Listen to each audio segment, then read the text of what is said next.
2023. De volta para o futuro. Expandindo conhecimento. Professor Doutor Elias Paulino da Cunha Júnior. Universidade Federal de São Paulo, Unifesp.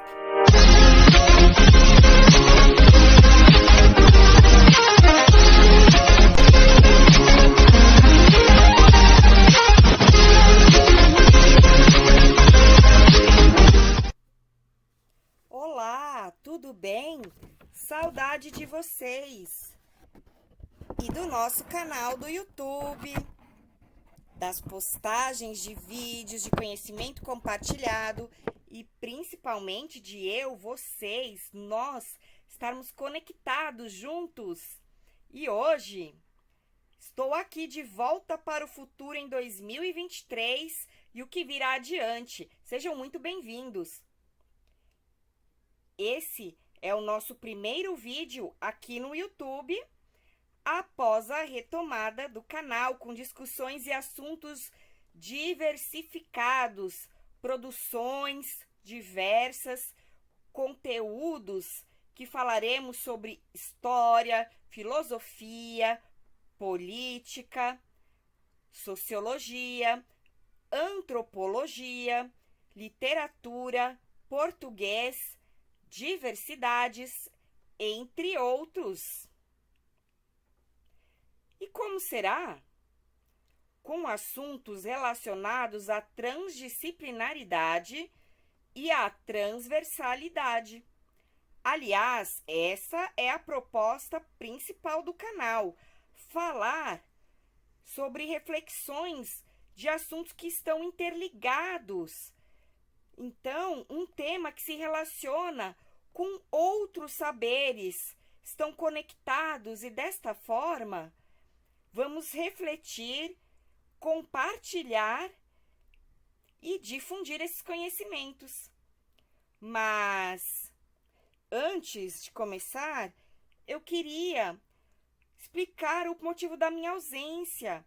Alguns aqui, e também de outros lugares, não apenas do YouTube, me procuraram para me perguntar o que aconteceu, se eu estava bem mesmo, porque eu tinha sumido, estavam preocupados. E alguns me perguntaram o porquê da minha ausência. Calma, já vou explicar o porquê e vocês vão compreender.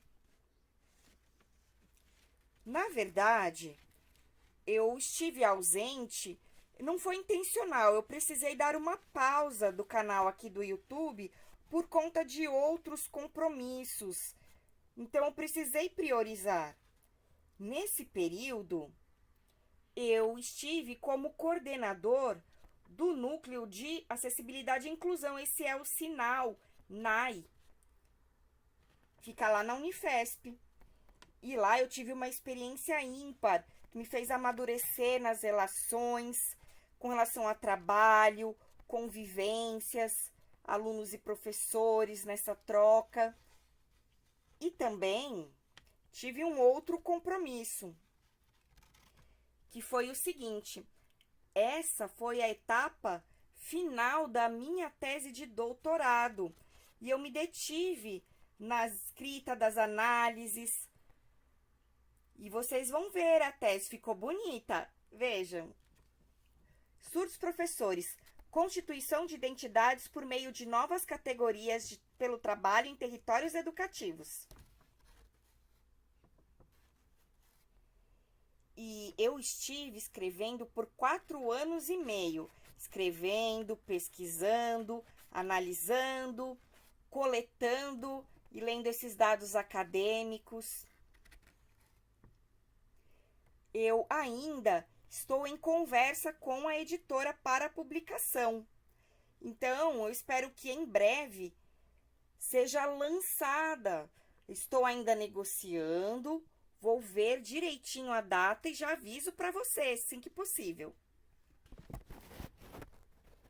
E para vocês que desejam ler, saber mais detalhes, eu vou colocar aqui o link na descrição. Então, estará disponível em PDF e vocês vão ter acesso. E eu estou fazendo essa versão livro da tese, que é um pouquinho diferente. Tem alguns ajustes pertinentes sobre análises, conhecimentos acadêmicos. E a tese, ela trata de identidades de surdos professores, pois não há apenas uma identidade, mas diversas. E essas identidades entendem que, primeiramente, o surdo tem a sua trajetória de vida, percepções de mundo, considerando também as questões linguísticas. E, em segundo, vem a escolha do conceito professor, é uma categoria de trabalho. E, por isso mesmo, o surdo, nesse trabalho dele pedagógico, ele tem os seus processos, desdobramentos. Então, com isso, ele vai se apropriando e constituindo a sua identidade linguística, bem como a sua identidade como pessoa e também as suas pedagogias que se estabelecem nessas suas realidades educativas. E é relevante considerar essas categorias de trabalho dos surdos professores, porque isso depende dos espaços educativos diversos que os surdos podem ocupar. Então, esses contextos farão com que suas identidades sejam diversas. Tem um livro que eu gostaria de mostrar a vocês, que é esse daqui. Educação de Surdos, Saberes e Práticas. Viram?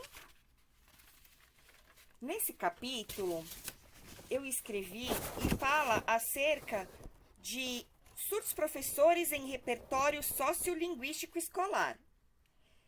E nele mostro as duas realidades da prática educativa. O surdo professor na escola de inclusão, as problemáticas e também desafios no processo linguístico, as estratégias de ensino e a resistência na área de trabalho, onde ninguém se comunica em Libras. E uma outra realidade que traz um surdo professor em uma escola bilíngue de surdos, mas que precisa ampliar o seu repertório linguístico e pedagógico de ensino. Então, essa análise eu explico e ficou de uma forma bem interessante. Há também um outro livro que participo com demais colegas escritores. Veja. Educação em Tempos de Pandemia, Brincando com um Mundo Possível. O meu capítulo apresenta os desafios linguísticos no ensino escolar e superior de surdos paulistanos em tempos de coronavírus. E eu explico que nesse contexto de pandemia, muitos problemas institucionais com relação à falta de estrutura, bem como de tecnologias, geraram uma forte desigualdade social.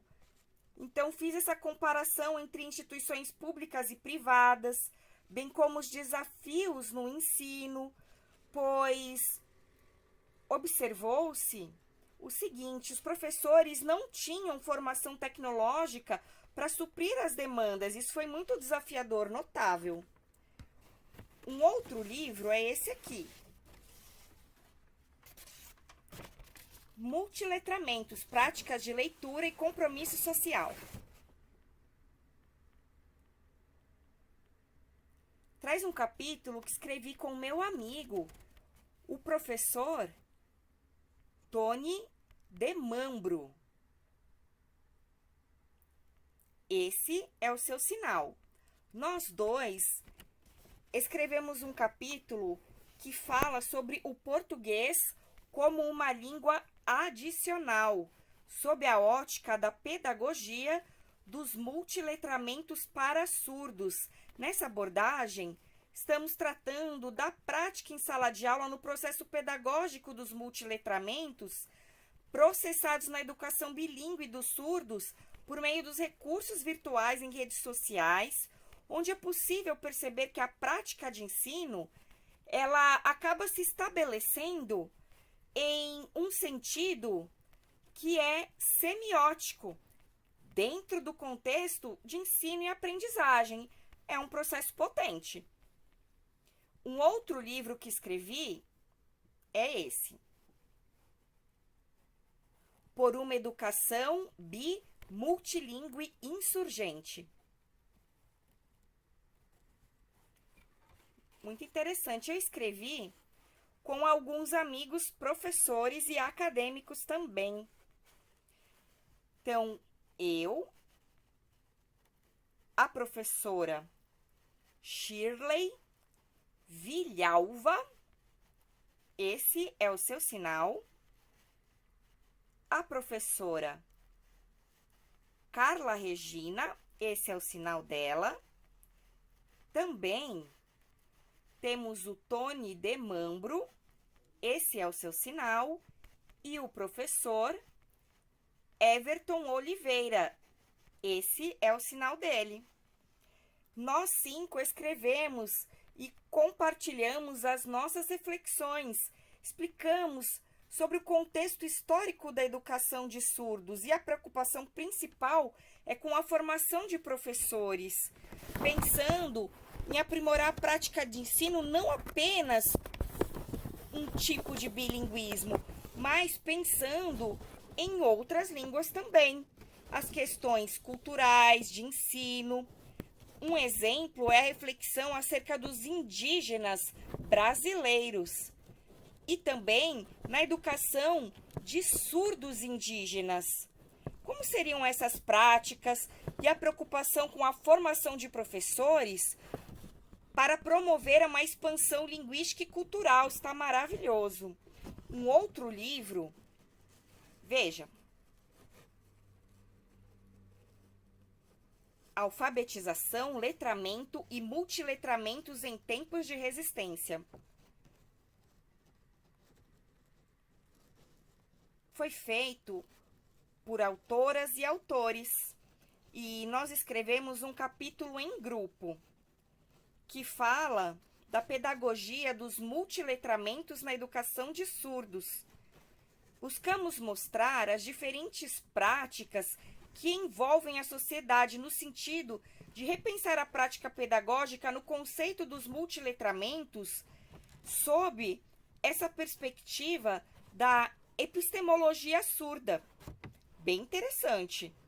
E tem um conceito que fala do multiletramento e da epistemologia surda na prática e aprendizagem para conhecimentos ligados à sociedade. Um outro livro é esse. O embate em torno das políticas educacionais para surdos. Federação Nacional, Integração e Educação dos Surdos. É de minha autoria.